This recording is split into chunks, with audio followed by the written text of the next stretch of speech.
PV Anwar Trinamool കോൺഗ്രസിൽ. അൻവറിന്റെ MLA സ്ഥാനം തെറിച്ചു. നിലമ്പൂരിൽ ഉടൻ ഉപതെരഞ്ഞെടുപ്പ്. കഴിഞ്ഞ ദിവസം മുതൽ ഒരു ശരാശരി അന്തം കമ്മിയുടെ മനസ്സിൽ പൊട്ടിവിരിഞ്ഞ കാര്യങ്ങളാണ് ഇതൊക്കെ. എന്നാൽ അങ്ങനെയാണോ കാര്യങ്ങൾ? ഏതായാലും PV അൻവറിന് ഒരു കൂര കെട്ടിക്കഴിഞ്ഞു. ദീർഘനാളത്തെ പരിശ്രമങ്ങൾക്കൊടുവിലാണ് തൃണമൂൽ കോൺഗ്രസ് അദ്ദേഹത്തെ സ്വാഗതം ചെയ്തത്. നേരത്തെ DMKയുടെ ഭാഗമാകുവാനുള്ള ശ്രമങ്ങൾ നടത്തി അൻവർ പരാജയപ്പെട്ടിരുന്നു. പിണറായി വിജയന്റെ ഇടപെടലാണ് GMK പ്രവേശനം തടഞ്ഞത് എന്നതാണ് അൻവർ പറയുന്നത്.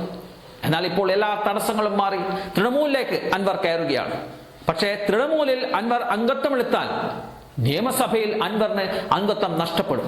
അതായത് സ്വതന്ത്രനായി മത്സരിച്ച് ഏതെങ്കിലും പാർട്ടിയിൽ ചേർന്നാൽ അദ്ദേഹത്തെ അയോഗ്യനാക്കുവാനുള്ള അധികാരം സ്പീക്കർക്കുമുണ്ട്. കൂറുമാറ്റ നിരോധന നിയമപ്രകാരമാണ് അയോഗ്യതാ നടപടികളിലേക്ക് കടക്കാൻ സ്പീക്കർക്ക് സാധിക്കുക. പക്ഷേ അതിനുള്ള പരാതി സ്പീക്കർക്ക് ലഭിക്കണം.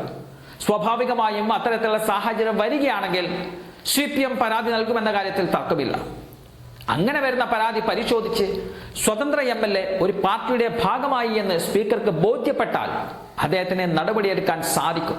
എന്നാൽ അത് മനസ്സിലാക്കിയത് കൊണ്ട് തന്നെയാവണം താൻ തൃണമൂൽ കോൺഗ്രസിൽ അംഗത്വം എടുത്തു എന്നുള്ള വാർത്ത ഇപ്പോൾ അൻവർ നിഷേധിക്കുകയാണ്. തൃണമൂൽ കോൺഗ്രസിന്റെ കേരള കോർഡിനേറ്റർ ആയിട്ടാണ് താൻ ചുമതലയേറ്റത്. നിയമ തടസ്സം ഉള്ളതുകൊണ്ട് തൃണമൂൽ കോൺഗ്രസിൽ അംഗത്വം എടുത്തില്ല എന്നതാണ് അൻവർ പറയുന്നത്. അൻവർ UDFിലേക്ക് എന്നുള്ള ചർച്ചകൾ തകൃതിയായി നടക്കുന്നതിനിടയിലാണ് ഇപ്പോൾ ഇത്തരത്തിലുള്ള ഒരു കളംമാറ്റം ഉണ്ടായിരിക്കുന്നത്. ഇനി എന്താണ് അൻവറിന്റെ തീരുമാനമെന്നത് വ്യക്തമായിട്ടില്ല. തൃണമൂൽ കോൺഗ്രസിന്റെ ഭാഗമായി UDF പ്രവേശനത്തിന് സാധ്യതയുണ്ടോ എന്നത് അടുത്ത ദിവസങ്ങൾ തന്നെ നമുക്ക് അറിയാൻ സാധിക്കുന്ന ഒരു കാര്യമാണ്. എന്തായാലും കഴിഞ്ഞ ദിവസം അന്തം കമ്മികളുടെ മനസ്സിൽ പൊട്ടിയ ലഡുവിനധികം ആയുസ്സുണ്ടായില്ല.